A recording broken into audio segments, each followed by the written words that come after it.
So that's the Ioniq 5 right behind me, and this is my Ioniq right here.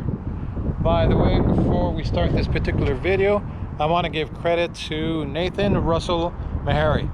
So last night, that was what day are we today?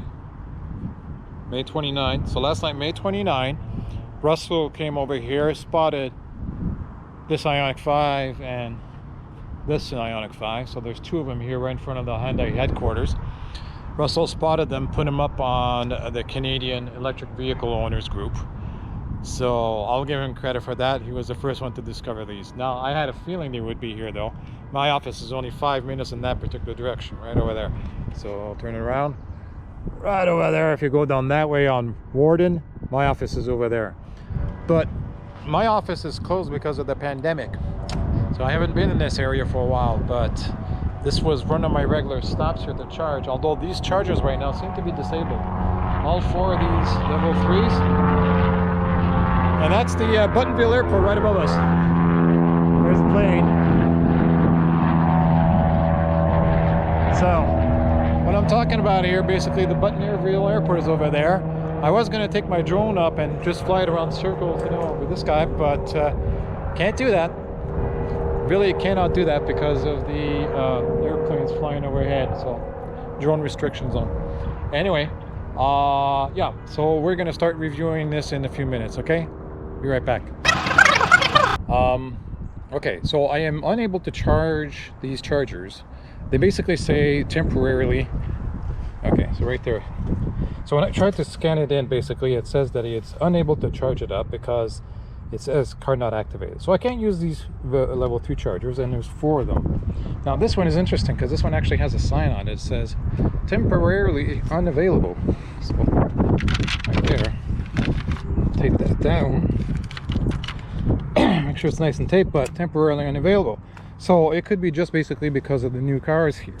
Now this one right here is my car. This is the Ioniq EV 2017, and you probably saw it by now, but what's right next to it? This is the brand new Ioniq 5.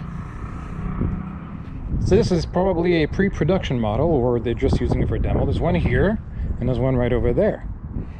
So these are very nice. They're beautiful colors. And let's take a quick little look at it. From the start I can tell that this is actually lower than I thought. This is more like a sedan wagon compared to, like, see if you look at my car right next to it, right, it's just a little bit higher, but it seems to be a lot wider. So it seems to be quite a bit wider than my car, and that is a very interesting feature. So wide is good, gives a lot of space on the inside. The roof line itself is okay. I mean, it's SUV height. I am 5'10", and I'd say about here is maybe 5'5", 5'6", something like that. So it's a good little roof line. And I like a lot of the things about the design of this car. Those who've seen it online have noticed that this shape here, this C-pillar, is very much like a Hyundai Pony. So they did that in homage to the Hyundai Pony. What's also interesting about the rear, the design here at the rear, is that you can see this angle here on the hatch. So the hatch is not going to be, I expect the hatch will open up pretty much straight up because the hinge is all the way up here because of the angle, which is okay because you know, suppose you're carrying a bike rack in the back. If this hatch were to be like a conventional SUV hatch, it would just open like that into the bike rack. If this one opens up straight, it saves a little bit of room at the back, and that's not a bad idea. You will notice something also very different. The charge port is right here. So that's the charge port right next to the rear tail light right there. Now they put it all the way at the back instead of somewhere like here in the middle. So putting it at the back makes it a little bit more accessible, even if the cable could be too short. But it's also on the right hand side of the car. You know, if you take a look, it's on the right hand side. Here in Ontario, we're starting to see a lot more of these curbside charging. There are flow chargers in the city of Toronto itself that are installed on this side of the street, and I've been to 4 of them in the city of Oakville that are on Lakeshore, right in the downtown, or the old downtown part of Oakville. So when you do that, it's really annoying because if you look at the old Ioniq, the first gen Ioniq, my car, the port is right over here, right? It's on the left side. So if the charger's over there on the opposite side, you got to run the cable over the back of the car to get to the charge port, and that is very annoying, especially if I'm like where I'm standing right now. There are cars going by. So if you're trying to put your charger here and your back is turned towards the traffic coming right behind you, say like in this direction right here, right, that's a bit of a problem right there, because you know you got to watch out. You got to constantly watch out for the vehicles that are coming down the street. So the solution to that is to put the charge port on the other side, which is right here. So with the Ioniq 5, you park on the side of the street. The plug is on the correct side. So right here, this yellow line would be the sidewalk, would not be the street. This yellow line right here would be the sidewalk. That's a very clever thing to do. They finally moved it over onto the proper side of the car. Well, at least for here in North America. Let's take a look at some of the other little styling issues right here. So these door handles, pretty cool. And you can tell, see, they kind of push in. So they push in like that. Imagine you just push it in and then you go like that and you pull it to open it, right? This is very similar to what the Model 3 does. So I think they took it from there. Now the front one here on the passenger door has a little square. Now I imagine that might be very similar to my car right here, to the old Ioniq, this little thing, where you press the little button, see, and it locks or unlocks the door. So that could be the same feature that they got right there. Highly possible. You gotta love the styling of the lines here. I mean, this little line going, crease line going all the way down here across, all the way to the back, kind of at a diagonal on the side. It gives it some nice styling. And then they added this little trim here, which was kind of, it's plastic, but it almost looks like metal. It's chiseled. It's very, you know, it's very nice little finish. And below that, there's a black line here, which kind of matches the front and the back for the light display. You got the rocker panel right here on the bottom, conventional gray, just like the rest. Now also what's interesting is if you look at the wheel arches where they put these chisel marks right here, gives it a sense of rotation, a sense of speed, if you will. So kind of nice. The wheels here are not quite aerodynamic as I thought they would be. They've got full of holes here. Right now we know for a fact that when it comes to EVs, if you want to extend your range, you flatten these wheels like moon wheels, like they do in speed time trials and stuff like that, like at Bonneville salt flats. They put these moon wheel covers over it, which has no exposure, no drag whatsoever. So I was expecting a little bit more of that. However, it is all closed up here in the middle part. Also, interestingly enough, they put this cap here on the top, which I have no idea how it's going to pop off. I mean, I don't see anything here where you can get a tool in there to pop this cap off to get to the bolts. Unlike my car, which is like this, the bolts are directly exposed. Now, I know my car looks a little different. The plastic parts that usually go here have been removed, and that's just because I'm working on that. I'm working on something special for this particular car, so these pieces have been removed while I work on it. In any case, makes it more aerodynamic, maybe a little bit more harder to service. And oh look, I think I found it. There's a little hole right there, so it's possible you have to put something in the hole to pop it out. So we'll have to see how that works out in the manual. The tire is Michelin Primacy Tour AS. So this is interesting. Size is right down here. 255 45 R20. These are 20-inch wheels. Now these Primacy Tour AS seems like conventional tires. I have to take a look and find out more about this particular tire. I don't think it's like one of those green EV built tires or something like that, or they may be, I have no idea. But I've heard of the Primacy Tour before, but it says AS right there. This might be something about more geared towards EVs, you know, so we'll have to look into that. Okay, moving along, there is a little reflector here at the bottom.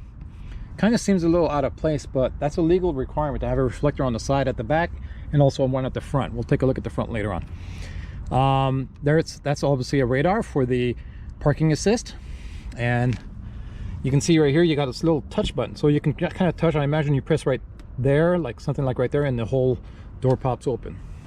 Okay, moving around back, the one thing I noticed is, unlike on the Ioniq, the back just kind of drops standing like that. See, the Ioniq, what they did on this one is to put a little spoiler like that.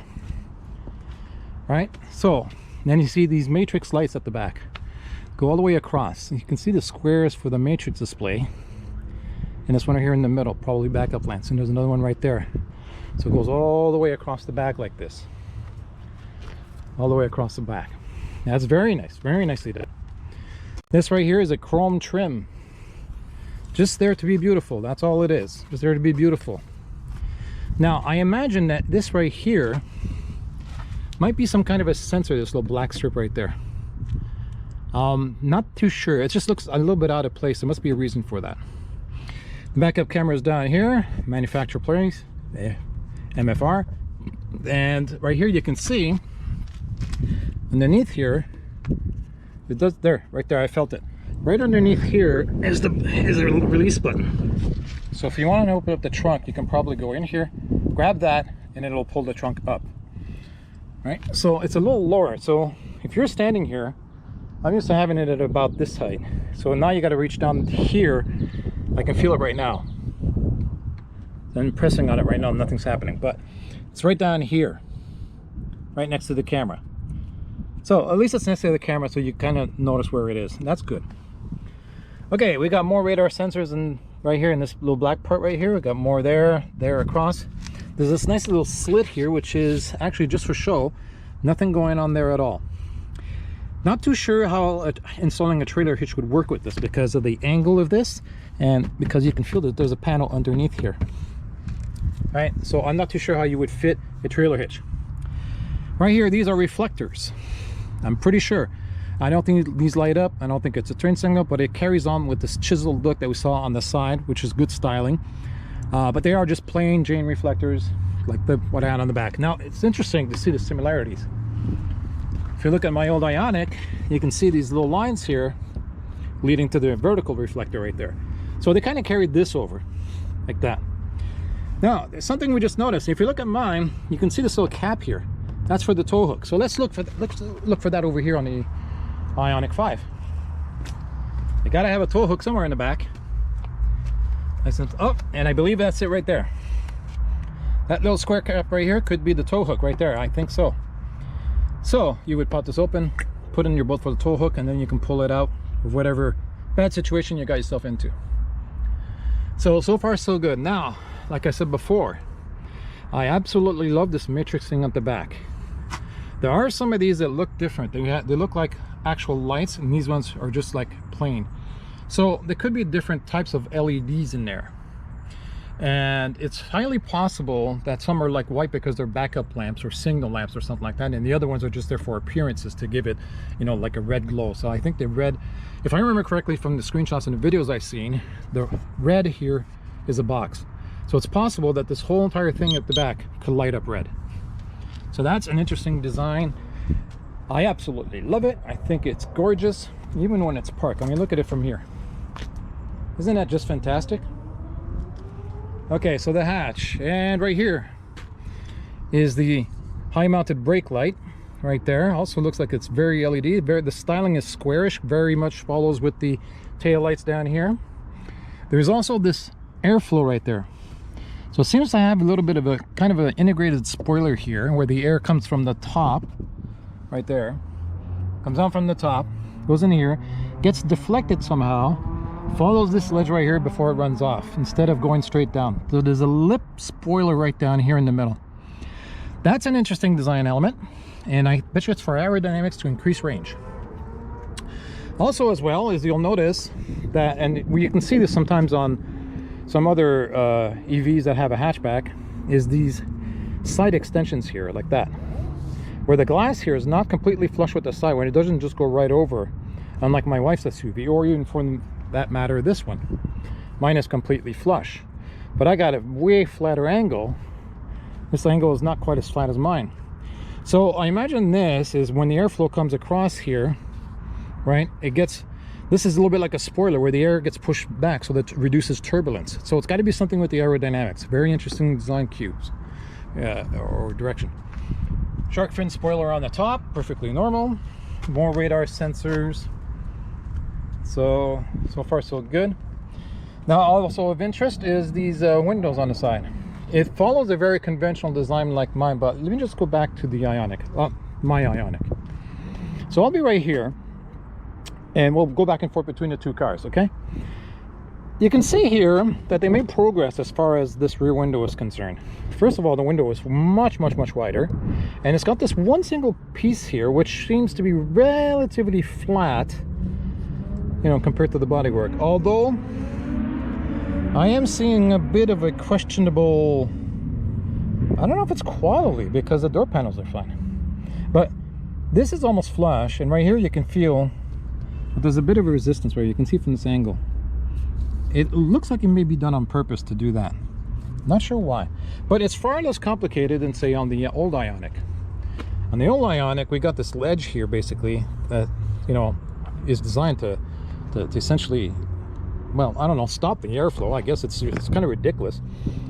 The windows here, this little small window there, is just meant basically because you don't want the window to lower into the door handle, right? So this kind of blocks off the door handle mechanism, where the side window here goes straight down through here. So they had to put that in there. And honestly, aerodynamically speaking, it's annoying, because you got air bumping off of this, and it hugs the wood glass, and it bumps again, then it bumps again. This whole thing could be very much improved as far as aerodynamics, which I think the Ioniq 5 did. I think this is a much improved, much cleaner design right there. Even this top part, look at the top of the frame here, how it's designed. All right, compare that to this one. See, this one looks like it's got this little rubber piece that goes along the bottom there. And, well, no, it does have it, but it only has it here at the top. It has a little rubber piece right there. It just looks like it's done in a better way. Just like it's better. So, okay, so if we compare the airflow, you know, again, it's very similar to the Ioniq over there, where the airflow goes across the driver's window, sorry, hits that middle pillar, then kind of hugs the one at the back. But the rear window seems to be better on the Ioniq 5 than it is on the classic Ioniq, the first gen Ioniq. So the airflow here hits that perfectly normal, is what we expected. Door handles, obviously a huge improvement. Again, press there, lock right there. Now on the top here, this is just dirt. There seems, if you look at the way it's designed here, this looks like a glass sunroof or something like that, or just a glass roof. You have the windshield here in the front. You got this piece here in the middle, which probably supports the beam, and then you have this big glass panel. I don't think this is a sunroof. This is not the way it opens. This was probably does not open, but it's probably all glass and transparent. If we look from the inside, we can see that it is open. It's hard to see because of the sun today, but this looks like it's completely open glass. So it gives it a nice panoramic view, panoramic roof. Let's keep looking around. Okay, the mirrors. Now, we heard about these camera mirrors, and this looks like a very old conventional mirror. This looks like a conventional mirror, just like on my Ioniq, and it has the turn signals right here on going along the edge. But what's noticeable is right below that, that's a camera right there. So right here we have a camera, and that camera is going to be for the lane changes. So we don't have the fixed cameras, those little square cameras that we've seen, and that's probably because of legal reasons. It might be legal to do those square, you know, without the mirror, just like the camera on the side, in places like Europe and Korea and those kind of places, but not here in North America. I know it's not legal in the States. It's probably not legal here in Canada either, which is why it's a pretty conventional mirror. But these little cameras here, that is going to help for checking blind spots. This is not a new technology. I've seen these on Hondas that are like 10 years old. All right, let's take a look more at the forward part. Again, we got the nice styling chisel around the fender flare, and it's not flimsy or anything. It's just a piece of plastic. This is not metal. This is like a piece of plastic goes out. Same at the back, which I'm not too sure I'm actually happy about that. It's nice for styling, but over the long run, if there's clips here, the clips could get undone, stuff like that. So it might not work out well in the long run. Moving along the front here. Oh, by the way, let's take a look at the windshield. Sorry. If you take a look at the windshield, they still did the very conventional thing like they did over there on that Ioniq, on my old one. The wipers are exposed right here. It'd be nice if these wipers were tucked away underneath the hood, so the airflow would go over and then onto the windshield, instead of the airflow going over the hood here like this and then hitting the wipers. So that is something that I wish they would have done. It would be nice if this was over to improve the airflow. There seems to be a camera here. That's probably for the autopilot and all that, whatever the heck they call it. So that's interesting. What's also interesting is if you look at the dashboard here, there is a solar sensor. That's a speaker. And right over there, that big glass thing right there, that's a heads-up display. So it has a beautiful heads-up display right over there. That is something very, very, very sweet. I like the fact they did that. Okay, now the front part. There's this little notch here. I don't know what this is. It's probably just for aerodynamics, just to make the air just kind of curve, like hit this, hit that, and just kind of move up out of the way or something like that.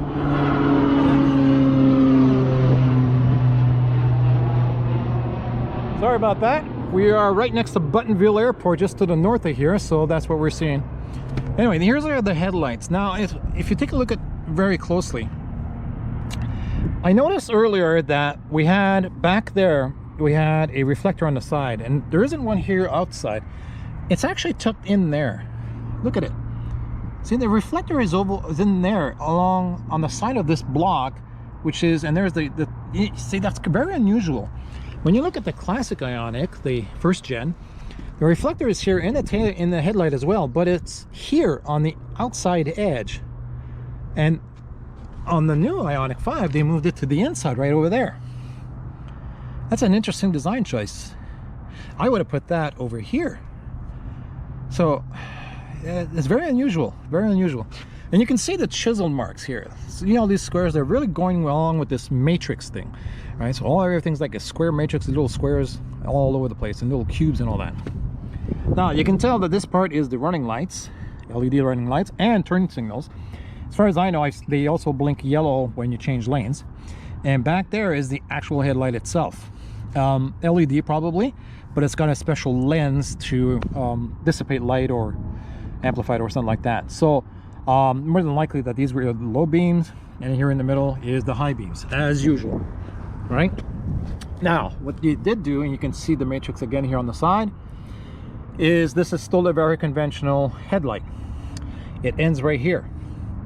So it's not one big piece. They just made it like that. Now, styling wise, if you compare it, say, to mine over there, see, you got the plastic bumper, so, and the light really kind of stands out. It's not well integrated.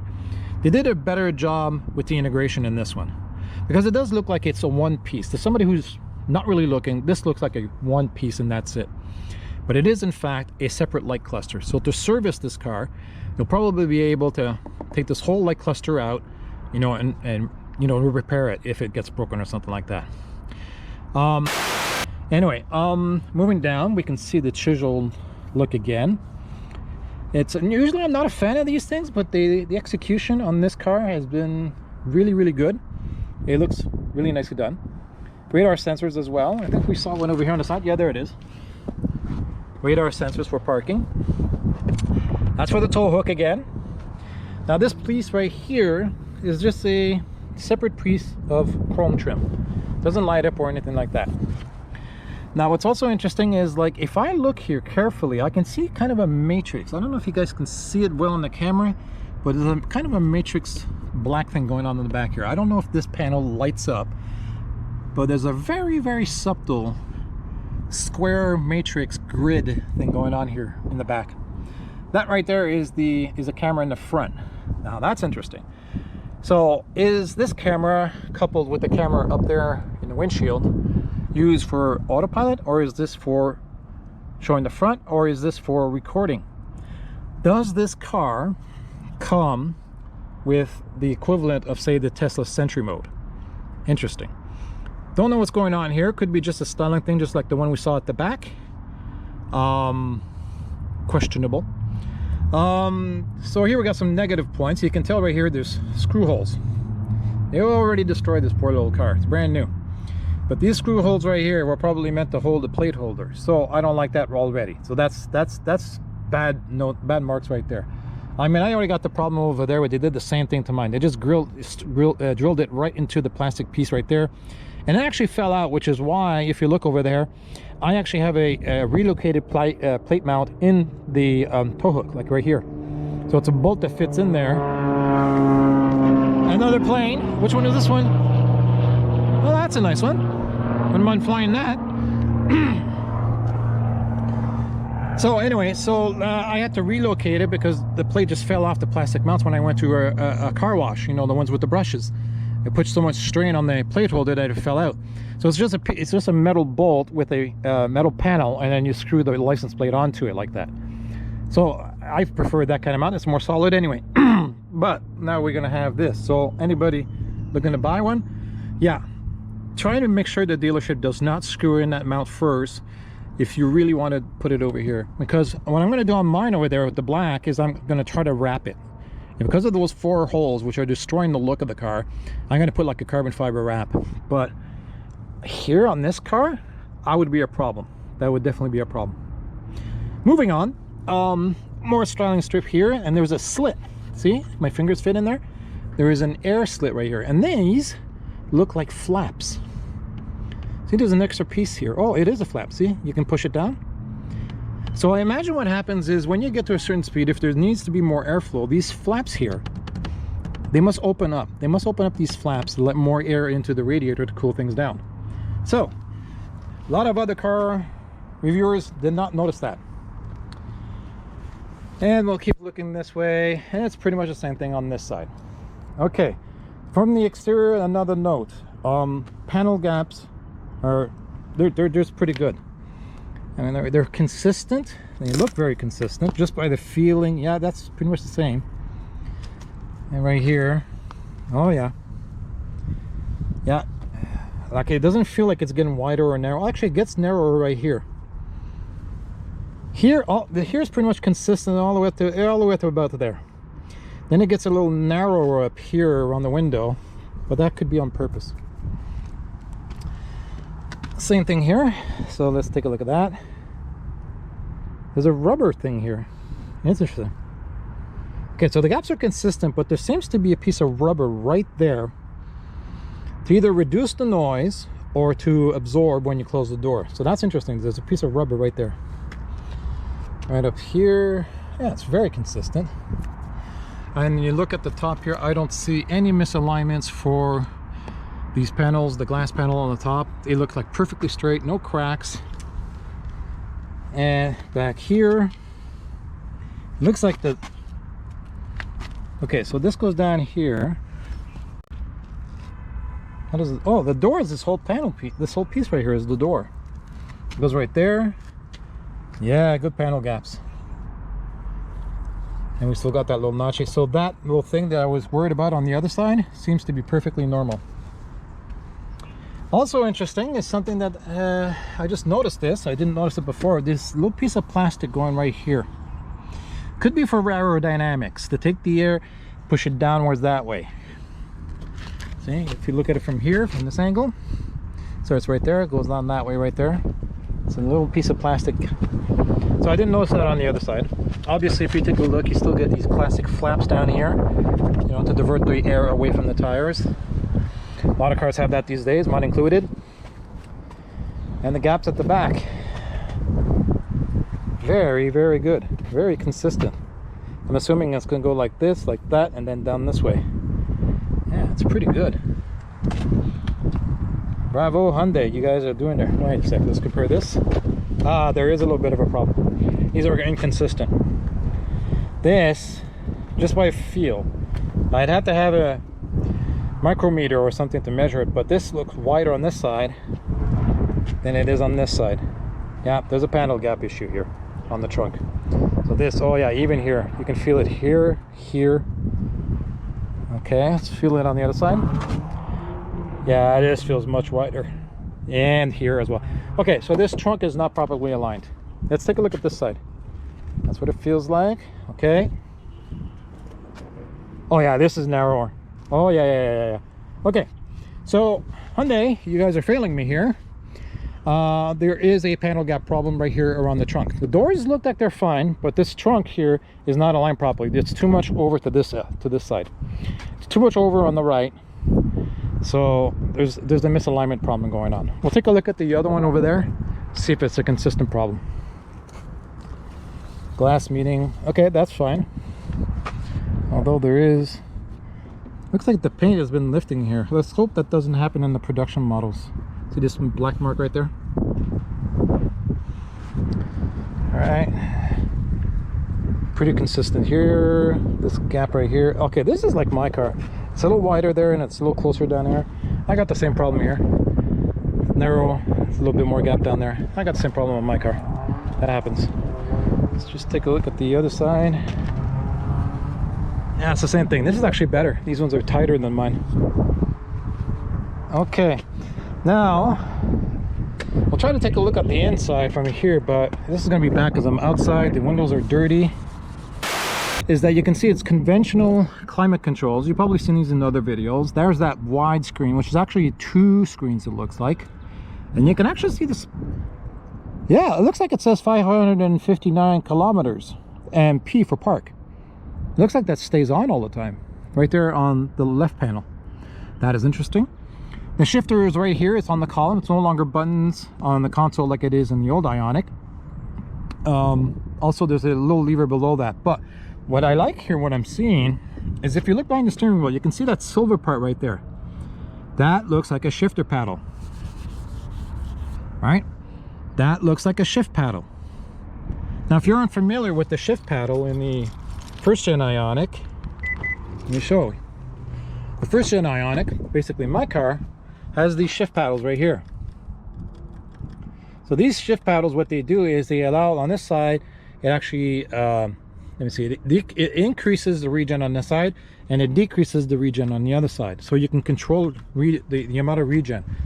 I know a lot of people from the Tesla boards are going to say, well, that's the point, blah blah blah, single pedal driving and so on, but you don't really understand, you know, how you can save a lot on efficiency using coasting. You turn the regen off and go down a hill, you're not using any energy, including not going back into the regen. It actually extends range a lot.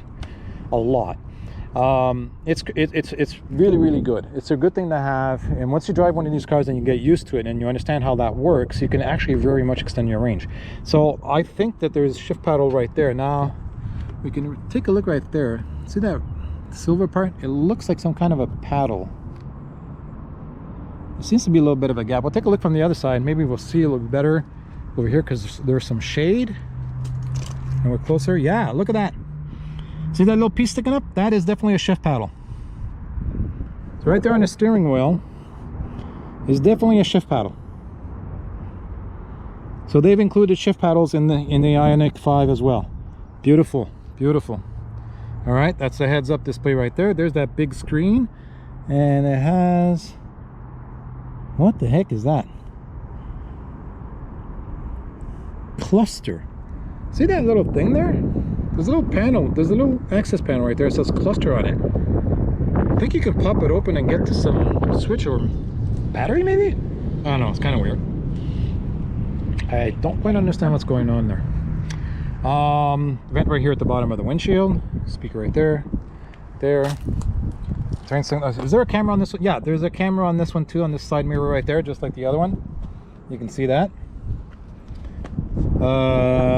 The steering wheel looks like it's been simplified compared to mine. You got 4 buttons, like thumb buttons, and there's a little dial there. There's a little, I don't know if you can tell with the shade, if I'm making any shade here, but there's a little round button right below that. So not too sure what it is. Pedals look interesting. They have a metal pedal there. There's a dead pedal over there. Looks like a very interesting little car here. This dashboard is refined. It is definitely an improvement for Hyundai. Definitely an improvement. Is it better than other designs? Only time will tell, and the reviewers that actually get to drive it. So I'll try to find a way to drive this car. Rear windows are way too dark. We'll leave that to another review. Anyway, that pretty much does it for this one. But I am going to go and take a look right over there. So I'm going to go and take a look over there at the other Ioniq 5 here, and take a look at the rear gap on the trunk, because that's the one I was concerned about. So let's take a look here. So on the trunk we got this gap here. Okay, see this? All right, let's take a look on this side. This one's okay. Yeah, just by feel,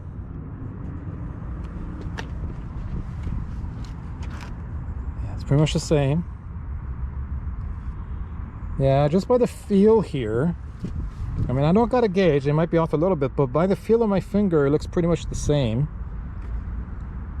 That's interesting. Now, there is one thing I just noticed.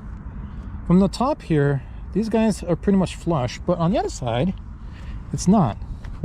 See, you can probably see it from the camera right there, that there is, see, it's not exactly flush. These things don't meet up properly. So this trunk alignment is a problem for the Ioniq 5. Let's take a look at the old one. I didn't notice about the flush part. So it's flush over here, and it's pretty much flush over here as well. So they're inconsistent. We're going to have consistency problems as far as the hatch is concerned. Yeah, that's too bad. So panel gaps on the side are fine, doors, the hood, all that on the top, but the rear hatch is going to be inconsistent. So we're gonna have to, you know, keep an eye on that. If you're a buyer, I would focus on the hatch here at the back and make sure the panel gaps are proper, because I think that over time a misaligned hatchback could cause some problems with the latching system, you know, when you try to close it. So make sure that the one that you got, that you buy, before you sign off on it, inspect this hatch. It looks like these are going to be problems. This is 2 for 2, right? We got 2 of them here. They both have issues with the trunk as far as panel gaps. So same kind of car over here. I love the paddle shifters. I love that they included that. That is so much beneficial. If you're a hyper miler, you'll understand. And see this one here, got the same problem with the plate. That's a bad idea. Screwing in the plate right into the freaking front bumper, plastic bumper like that. They should have like a little mount sticking out right here, some kind of a metal thing that you can just put the plate on, not drill directly into this panel. I mean, how do you patch something like this, right? This piece, look, this one big singular piece that goes all the way up to here. I mean, what are you going to do? Wrap the whole thing? You know, use some carbon fiber wrap to wrap this whole piece of plastic that goes this way all the way around. And I mean, it's, look, and it's not even one panel, it's 2 panels. They did the same thing on the one on the bottom where the radar sensors are. How are you going to get rid of that? That's just a bad idea. That's just a bad idea. If I were to buy one of these, I would definitely tell the dealership, do not install the front plate holder. Do not put it on. Don't ruin the looks of my car. I'm going to buy one of these things that goes into the tow hook, just like I did over on my Ioniq over there. This is going to ruin everything. Bad idea. All right. Overall, I would say I'm pretty happy. So let me just do this. Overall, I'd say I'm pretty happy with this. This is a Ioniq 5. Looks like it's going to be a nice car. Looks like a lot of people are going to like it. It's definitely an improvement for Hyundai, that's for sure. By the way, full disclosure, you'll notice I'm wearing a Plug and Drive hat. Plug and Drive is a non-profit organization here in Toronto, Canada, that basically they go around promoting electric cars, you know, plug-in hybrids or whatever, or full-blown electrics, but they go around promoting and helping people install things like chargers and condo units, stuff like that. It's a very good resource. And I worked for Plug and Drive on a contract basis, so it was only for a week at the Toronto Auto Show back in 2019, I think it was, back in 2019, the Toronto Auto Show. And what I did is, you know, I helped promote EVs, especially they had me really working with the Hyundais, because the Ioniq over there, like my car, is a fairly rare car around these parts. And they needed somebody who actually has the car, who actually knows about the car, and you know, that was me. I actually know that. So I applied, and they said, yeah, okay, so you're going to be with the Hyundais. And back then there was the Kona Electric that just came out. It wasn't yet for sale in Canada, but we had like an early version that you could take a look at the auto show. And obviously they had the Ioniq as well. So I was bouncing back and forth between the 2 cars, and I was giving out test drives to potential customers. Hopefully they had a good test drive, and hopefully they went out and bought themselves an electric. You know, I don't care if it's not even an Ioniq, if it's not even a Hyundai, just get an electric, man. The era of gas cars is over. It's just gonna happen like that. You know, may take some time. It's just on life support for now.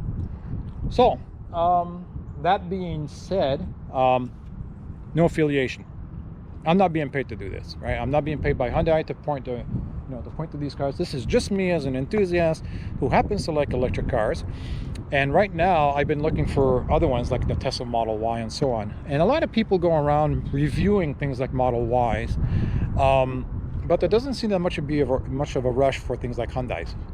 Hyundai is still not considered a big player compared to Tesla, but for every 1,000 reviewers they got for Teslas, you only got maybe 1 or 2 like me, you know, doing stuff for Hyundai, which is why I'm here. I actually went out of my way here to come here, even though my office is only 5 minutes that way, but pandemic, my office is closed. So I live 50 kilometers that way. So anyway, there it is. One last look at it. I'm going to publish this video online and everybody can take a look.